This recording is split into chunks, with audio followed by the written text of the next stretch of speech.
ओम नमः शिवाय। हरि ओम नमः शिवाय। हर हर भोले नमः शिवाय। शिव गंगाधराय शिव गंगाधराय हर हर भोले नमः शिवाय। शिव रामेश्वराय हर हर भोले नमः शिवाय। ओम गंग गणपतये नमः। ओम गंग गणपतये नमः। ओम गंग गणपतये नमः। ओम गंग गणपतये नमः। ओम गंग गणपतये नमः। मैं गणेश जी का आह्वान करते हुए आज दिनांक 28 जुलाई 2023 मैं गणेश जी से प्रार्थना करता हूँ, हे गणपति गणेश, हे बुद्धि के दाता, हे दसों दिवसाओं के स्वामी, हे विघ्न विनाशक, हे गणों के नायक, मैं आकाश रजगड़िया बंसल गोत्र उत्पन्नो हम उमा शंकर नारायणी देवी का पुत्र आपको नमन करते हुए प्रणाम करता हूँ।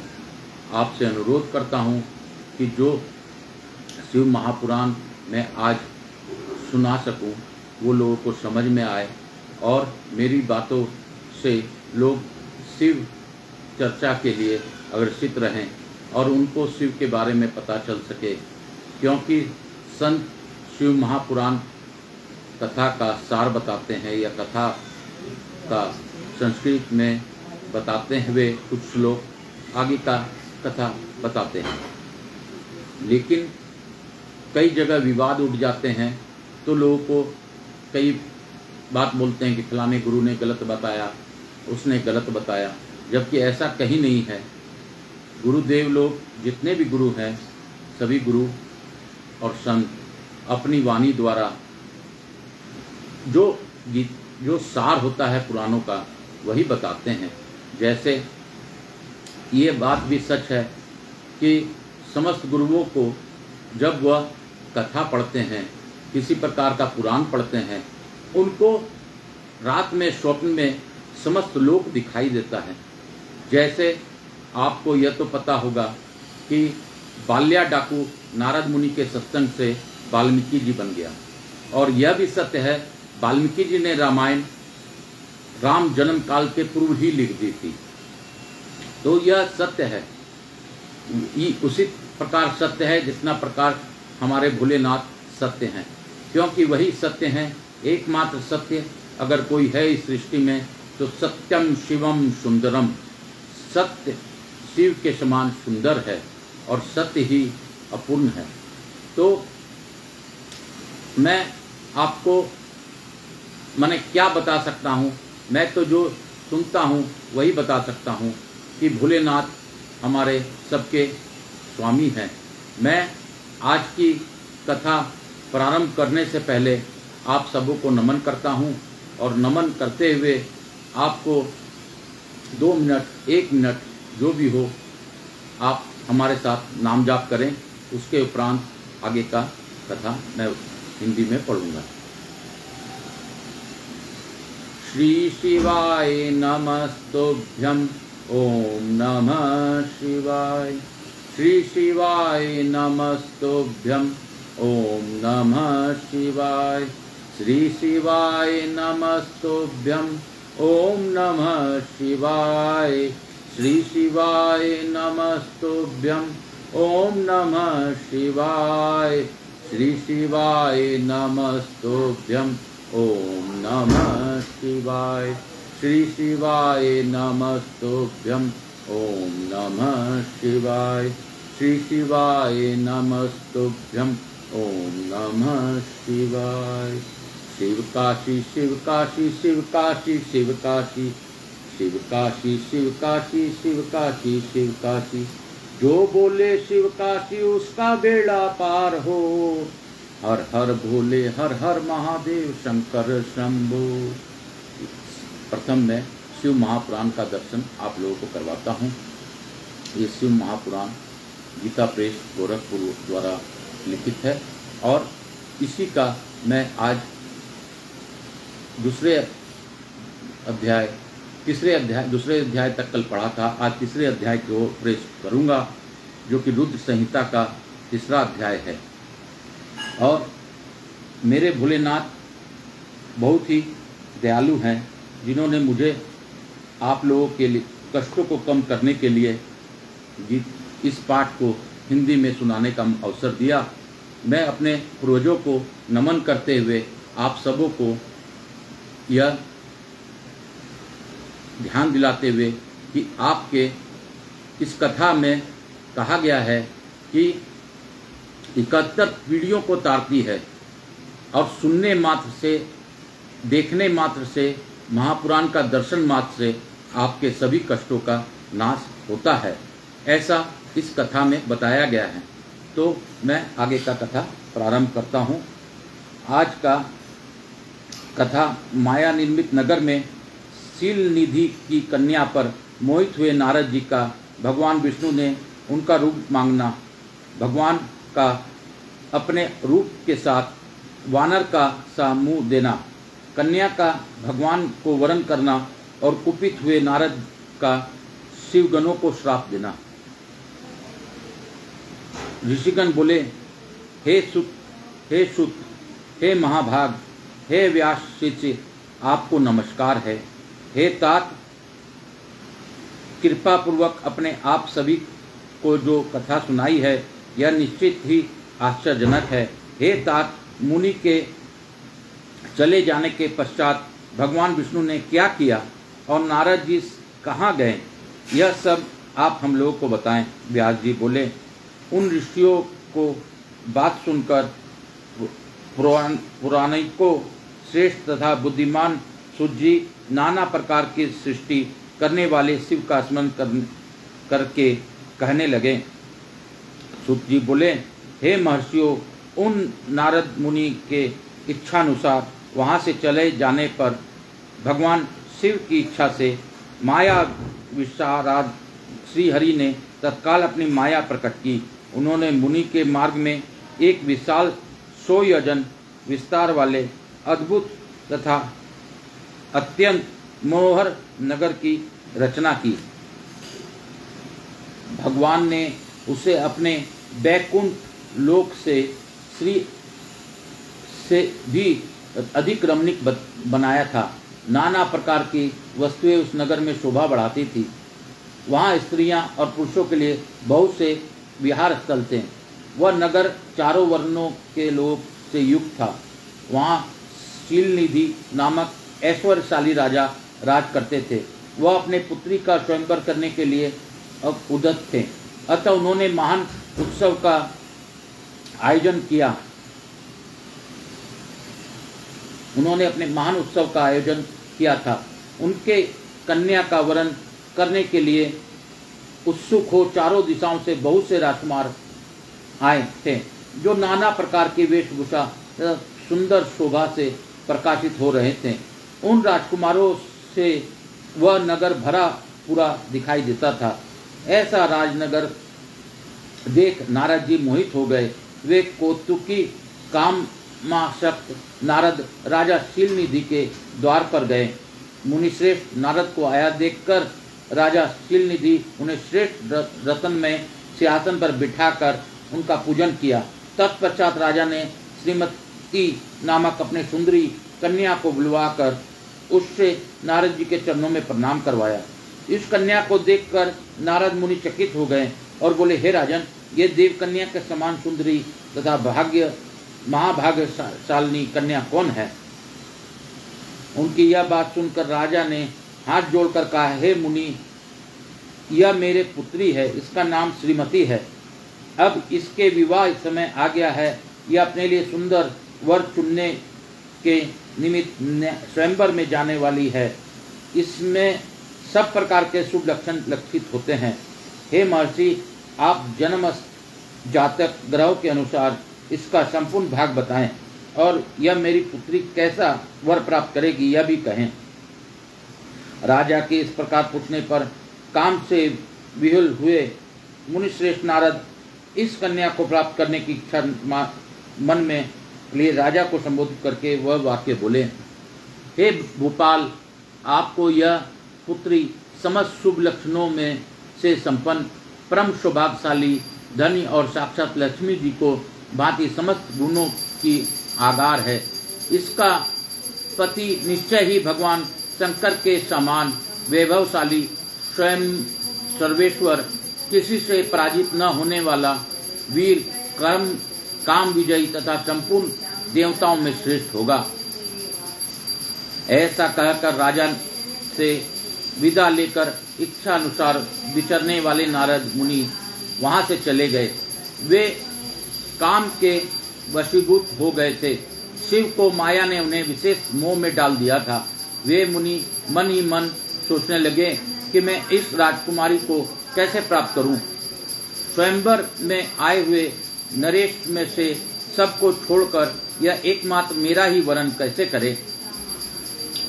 समस्त नारियों को सौंदर्य सर्वदा प्रिय होता है। सौंदर्य को देखकर ही वह प्रसन्नता पूर्वक मेरा अधीन हो सकती है, इसमें संशय नहीं है। ऐसा विचार कर काम में विह्वल हुए मुनीश्वर नारद भगवान विष्णु का रूप ग्रहण करने के लिए तत्काल उनके लोक जा पहुंचे। वहां भगवान विष्णु को प्रणाम करके वे यह वचन बोले, हे भगवान, मैं एकांत में आपसे सारा वृत्तांत कहूंगा।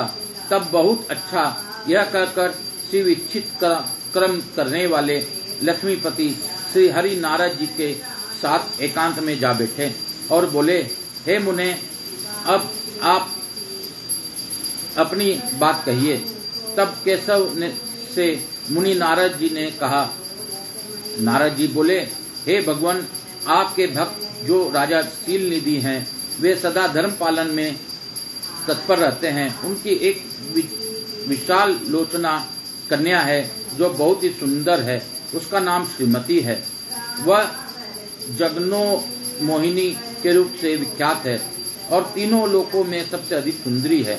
हे विष्णु, आज मैं शीघ्र ही उस कन्या से विवाह करना चाहता हूँ। राजा शीलनिधि ने अपने पुत्री की इच्छा से स्वयंवर रचाया है, इसलिए चारों दिशाओं में से वहाँ हजारों राजकुमार आए हुए हैं। यदि आप अपना रूप मुझे दे दें तो मैं उस निश्चय ही प्राप्त कर लूँगा। आपके रूप से के बिना यह मेरे कंठ में जयमाला नहीं डालेगी। हे नाथ, मैं आपका प्रिय सेवक हूँ, अतः आप मुझे अपना स्वरूप दे दीजिए, जिससे वह राजकुमारी श्रीमती निश्चय ही मुझे वरण कर ले। सूत जी बोले, हे महर्षियों, नारद मुनि की ऐसी बात सुनकर भगवान मधुसूदन हंस पड़े। शंकर से प्रभाव का अनुभव करके उन दयालु प्रभु ने उन्हें अपना इस प्रकार उत्तर दिया। विष्णु बोले, हे मुने, आप अपने अभीष्ट स्थान को जाइए। मैं उसी तरह आपका हित साधन करूंगा, जैसे श्रेष्ठ वेद अत्यंत पीड़ित लोगों का हित करता है, क्योंकि आप मुझे विशेष प्रिय हैं। ऐसा कहकर भगवान विष्णु ने नारद मुनि को मुक्त वानर का दे दिया और शेष अंगों में अपने जैसा स्वरूप देखकर वे वहां से अंतर्ध्यान हो गए। भगवान की पूर्वोक्त बात सुनकर और उनका मनोहर रूप प्राप्त हो गया, यह समझकर नारद मुनि को बड़ा हर्ष हुआ। वे अपने को कृत मानने लगे, किंतु भगवान के प्रयत्न वे समझ न सके। तदंतर मुनिश्रेष्ठ नारद सिद्ध ही उस स्थान पर जा पहुंचे जहाँ राजा शीलनिधि के राजकुमारों से भरी हुई स्वयंवर सभा का आयोजन किया गया था। हे विप्रपुरो, राजपुत्रों से घिरी हुई वह दिव्य स्वयंवर सभा दूसरी इंद्र सभा के समान अत्यंत शोभा पा रही थी। नारद जी उस राजसभा में जा बैठे और वहां बैठकर प्रसन्न मन से बार बार यही सोचने लगे, हे भगवान, विष्णु के समान रूप धारण किए हूँ, अतः वह राजकुमारी अवश्य मेरा ही वरण करेगी, दूसरों का नहीं। मुनिश्रेष्ठ नारद को यह ज्ञात नहीं था कि मेरा मुंह कुरूप है। हे विप्रो, इस सभा के में बैठे हुए सभी मनुष्यों ने मुनि को उनके पूर्व रूप नहीं देखा। राजकुमार आदि कोई भी उनके रूप परिवर्तन के रहस्य को न जान सके। वह नारद जी को रक्षा के लिए भगवान रुद्र के 2 गण आए थे, जो ब्राह्मण का रूप धारण करके गुण भाव से वहाँ बैठे थे। वे ही नारद जी के रूप परिवर्तन के उत्तम भेद को जानते थे। मुनि को कामावेश से मूढ़ हुआ जानकर वे दोनों गण उनके निकट गए और आपस में बातचीत करते हुए उनकी हंसी उड़ाने लगे। देखो, नारद का रूप तो निश्चय ही भगवान विष्णु से समान श्रेष्ठ है, किंतु मुख वानर के समान विकट और महाभयंकर काम मोहित ये व्यर्थ ही राजकुमार पुत्रों को प्राप्त करने की इच्छा कर रहे हैं। इस प्रकार को कपटपूर्ण बातें कहकर वे नारद जी का उपहास करने लगे। मुनि तो काम से विह्वल थे, अतः उन्होंने उनकी यथार्थ बात भी अनसुनी कर दी। वे मोहित हो उस श्रीमती को प्राप्त करने की इच्छा से उसके आगमन की प्रतीक्षा करने लगे। इसी बीच स्त्रियों से घिरी हुई वह सुंदरी राजकन्या अंतपुर से वहां पहुंची। अपने साथ हाथ में सोने के सुंदर माला लिए वह शुभ लक्षण राजकुमारी स्वयंवर के मध्य भाग में लक्ष्मी के समान खड़ी हुई अपूर्व शोभा पा रही थी। शिवाय नमस्तुभ्यं।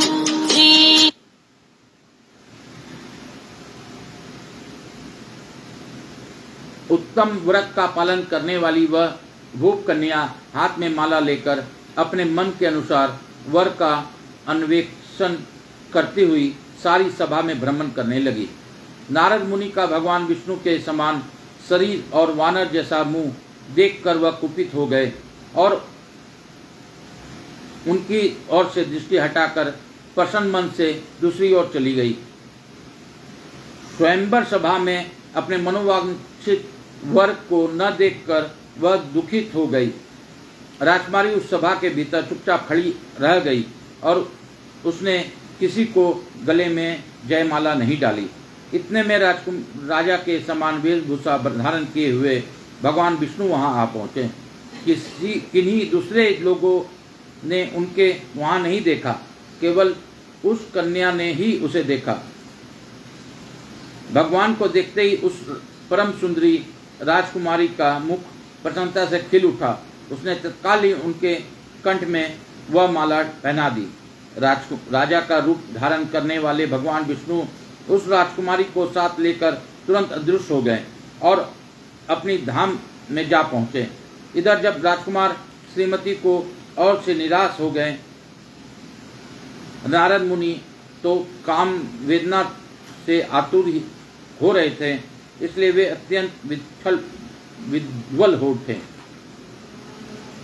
तब वे दोनों विप्र रूपधारी ज्ञान विशारद रुद्रगण काम विहल नारद जी से कहने लगे। गण बोले, हे नारद, हे मुने, आप व्यर्थ ही काम से मोहित हो रहे हैं और सौंदर्य के बल से राजकुमारी का पाना चाहते हैं। वानर के समान अपना घृणित मुंह तो देख लीजिए। सुत जी बोले, हे महर्षियों, उन रुद्रगणों का यह वचन सुनकर नारद जी के बड़ा विस्मय हुआ। शिव को माया से मोहित थे, उन्होंने दर्पण से अपना मुंह देखा। वानर के समान अपना मुंह देखकर वे तुरंत ही कुपित हो उठे और माया से मोहित होने के कारण उन दोनों शिवगणों को वहां यह श्राप दे दिया, तुम दोनों ने मुझे ब्राह्मण का उपहास किया है, अतः तुम दोनों ब्राह्मण के वीर से उत्पन्न राक्षस हो जाओ। ब्राह्मण की संतान होने पर भी तुम्हारी आकार राक्षस के समान होंगे। इस प्रकार अपने लिए श्राप सुनकर ज्ञानियों में श्रेष्ठ वे दोनों शिवगण मुनि को मोहित जानकर कुछ नहीं बोले। हे ब्राह्मणों, वे सदा सब घटनाओं में भगवान शिव की इच्छा मानते थे, अतः उदासीन भाव से अपने स्थान को चले गए और भगवान शिव की स्तुति करने लगे। इति श्री शिव महापुराणे द्वितीया रुद्र संहिता प्रथम खंडे सुष्टुप्राख्याने नारद मोह वर्णनम नाम तृतीय अध्याय। इस प्रकार श्री शिव महापुराण अंतर्गत दुष्ट रुद्र संहिता के सृष्टि खंड के नारद मो वर्णन नामक तीसरा अध्याय पूर्ण। बोलो ओम नमः शिवाय, हरि ओम नमः शिवाय, हर हर भोले नमः शिवाय, नमः शिवाय, नमः शिवाय, नमः शिवाय, नमः शिवाय। आज की कथा को विराम देने से पूर्व मैं आज आगे के लिए आपको कुछ दर्शन कराना चाहता हूँ। मैंने कुछ पुस्तकें कल ही मुझे प्राप्त हुई है। जैसे मैंने आप लोगों को कहा था कि शिव महापुराण में अपने जीवन काल में पढ़ते हुए जब यह पूर्ण होगा तो मैं लिंग पुराण पढ़ूंगा। मैंने उसे कल ही प्राप्त किया है। ये लिंग पुराण का भी आप दर्शन करें। ये लिंग पुराण शिव महापुराण की तरह ही बहुत ही पवित्र और पावन ग्रंथ है। मैंने कल अन्य पुराण भी एक ग्रहण किया है जिसको स्कंद पुराण कहते हैं। स्कंद यानी कार्तिकेय जी का पुराण, इसमें भी सभी शिव परिवार के बारे में बताया गया है। मैं आगे जाके इसको भी पढ़ने का इच्छा रखता हूँ और इसी प्रकार मैं अन्य ग्रंथों का भी आगे पढ़ता रहूँगा। मैंने बाबा भोलेनाथ को ही अपने आप को समर्पण कर दिया है। आधा घंटा, 1 घंटा, जो 10 मिनट मुझे समय मिलेगा मैं ऑनलाइन आकर आप लोगों को कथा पढ़कर सुनाऊंगा। मेरा इच्छा सभी ग्रंथों को पढ़ने का है। मैं चूँकि पढ़ नहीं सका और चूँकि पढ़ने से ज़्यादा पढ़ाना सुनाना इसका लाभ ज़्यादा है, क्योंकि मैंने अपने जीवन काल में मेरे नाना जी स्वर्गीय रामधन दास जी कटेसरिया, जो कि मेरे नाना थे, उन्होंने भी मुझे अपने जीवन में गीता पढ़ना सिखाया था और उसी प्रकार उन्होंने कहा था, बेटा पढ़ो साथ में मुझे सुनाओ, क्योंकि सुनाना श्रेष्ठ है। सुनाना बहुत ही श्रेष्ठम है। पढ़कर उसको तुम सुनाओगे तो उसका फल और लोगों को भी मिलेगा, तुम्हारे तक सीमित नहीं रहेगा। मैंने अपने जीवन काल में मेरे पिताजी को भी श्रीमद् भगवद गीता पढ़कर सुनाई है। यह मेरा अहोभाग्य था और अभी मैं कुछ ग्रंथ प्राप्त कर पाया हूँ, जैसे यह रामचरितमानस, इसका भी मैं पढ़ने का प्रयास करूँगा। आगे अगर मेरे भोलेनाथ चाहेंगे तो मैं जो भी ग्रंथ पढ़ सकूँगा, पढ़कर आपको अपने जीवन पर्यंत अगर कोई अड़चन न हो तो मैं पढ़ता ही रहूँगा। अड़चन होने पर मैं आप लोगों से क्षमा मांग लूँगा, भोलेनाथ से क्षमा मांग लूँगा, क्योंकि भोले जैसा चाहेगा वही होगा। मेरे हमें कोई शक्ति नहीं है कि मैं कुछ भी कर सकूं। मेरे भोलेनाथ में ही वो शक्ति है जो कि वह त्रिपुरारी हैं, त्रिकालदर्शी हैं, सभी कुछ जानते हैं। वो मुझे अपने चरणों में जगह जरूर देंगे, मुझे ऐसा विश्वास है। और चूँकि मुझे उनके चरणों में जगह मिलेगी तो यह भी विश्वास है कि मेरे से जुड़े मेरे परिवार के लोग, मेरे मित्र, मेरे इस कथा को सुनने वाले को भी कुछ न कुछ लाभ जरूर मिलेगा। यह मेरे भोलेनाथ का परम आशीर्वाद है। और मैं आजकल निद्रावस्था में भी मालूम नहीं कैलाश चला जाता हूँ, कभी कहाँ चला जाता हूँ, मुझे इसका भान नहीं है। मेरे निद्रावस्था में भी मैंने कई बार भोलेनाथ से वार्तालाप की है। और कल की कथा में जैसा मैंने सुना कि यहाँ रायपुर में भागवत कथा में मैं जा रहा हूँ, कल दूसरा दिन था, उसमें भी उन्होंने बताया शिवोहम शिवोहम शिवोहम, 3 बार शिवोहम का जाप करने मात्र से शिव बहुत प्रसन्न होते हैं, क्योंकि मैं शिव हूँ, मैं शिव हूँ, मैं शिव हूँ, ऐसा भान करना चाहिए। क्योंकि हर प्राणियों में शिव विराजमान हैं। अगर शिव न हो तो हम लोग शव हैं, ये भी सच है। तो जब हम लोग में ही शिव हैं, जब शिव ही हम लोग में वास करते हैं, तो यह बात हमें जानने की जरूरत है, हमें मानने की जरूरत है कि जब शिव हमारे में वास करते हैं तो हम लोग शिव को याद करें, हमारे कष्टों को अगर कोई तार सकता है तो हमारे भोलेनाथ ही तार सकते हैं। मेरी पोत्री भी आजकल इस कथा को श्रवण करती है और मैं प्रयास करूंगा कि मेरे इस पोत्री को भी अपने जीवन काल में इसको यह कथा मिले और यह इस ज्ञान के रूप में आप लोगों तक आगे जाके यह भी जाने कि भोलेनाथ क्या हैं, भोला कैसा सुंदर हैं। भोले के बारे में यह जब कथा सुनेगी अभी से तो आगे जाकर निश्चय ही इसका जीवन में भोलेनाथ का आशीर्वाद रहेगा। मैं यह मानता हूँ कि मेरे पितरों की कोई आशीर्वाद के कारण, मेरे पूर्वजों के आशीर्वाद के कारण, मेरे माता पिता के आशीर्वाद के कारण ही मैं यह कथा पढ़ पा रहा हूँ। नहीं तो मेरे में क्या सामर्थ्य है कि मैं कोई भी शिव सानिध्य में रह सकूं या शिव कथा में जा सकूं या किस शिव कथा पढ़ सकूं। फिर भी मैं आज की कथा अपने पूर्वजों को याद करते हुए, आप लोगों को नमन करते हुए विराम दूंगा। उससे पूर्व मैं आप सबसे अनुरोध करता हूं कि अपने मन में जो मन की बात है वो शिव से बोलते हुए 2 मिनट हम लोग जप करते हुए आज की कथा को यहीं पर विराम देंगे। तो हम लोग आज श्री शिवाय नमस्तुभ्यम का जप करेंगे और उससे ये महापुराण का, शिव महापुराण का मूल मंत्र है। तो इससे जब से हम लोग प्रार्थना भी करेंगे, उससे पहले जिस प्रकार आपके मन में हो वह प्रार्थना कीजिए, आपको आज की कथा का लाभ मिलेगा। मैं आकाश राजगढ़िया, बंसल गोत्र उत्पन्नो हम। आप लोग अपना अपना नाम ले सकते हैं, गोत्र ले सकते हैं। अपने भोलेनाथ को याद करते हुए मेरे जीवन में सभी प्रकार के जो कष्ट हैं बाबा आप ही कटवा दीजिए।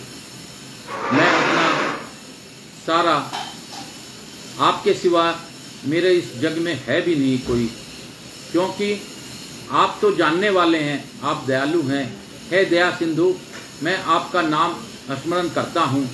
आपके इस नाम स्मरण से मुझे ऐसी शक्ति मिले, मेरे कष्टों का नाश हो और मैं जिस भी कार्य क्षेत्र में हूँ, व्यापार में हूँ, नौकरी में हूँ, मुझे उसमें उन्नति मिले, मेरे परिवार खुश रह सके, ऐसी प्रार्थना है।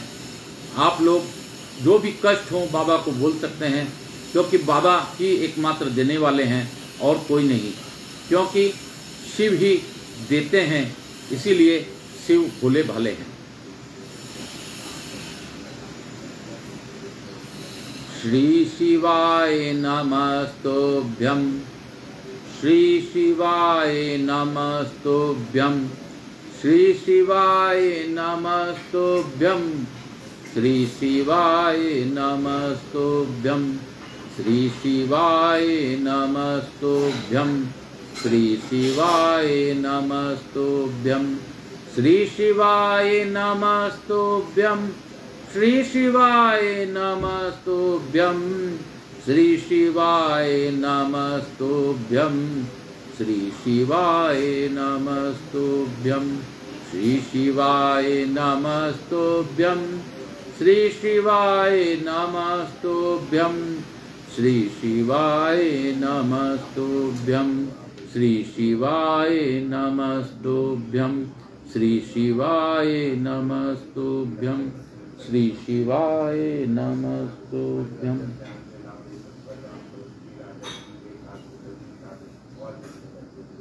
हे भोलेनाथ, आप सभी का कष्ट का तारण करें।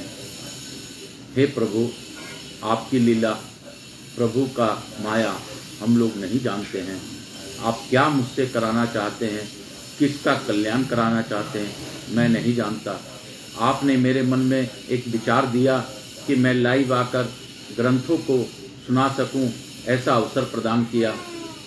इसके लिए मैं आपको धन्यवाद देता हूं और आपके इस कार्य को जो आप मुझसे कराना चाहते हैं, आप ही मुझसे करवा के ले लीजिए। हे महादेव, हे देवादिदेव महादेव, आप देने वाले हैं, आप सभी का कष्ट का तारण कीजिए। हर हर महादेव। श्री शिवाय नमस्तुभ्यम। पुनः मैं आपसे अनुरोध करूंगा कि मैं भी महापुराण में बिलपत्री रखता हूं।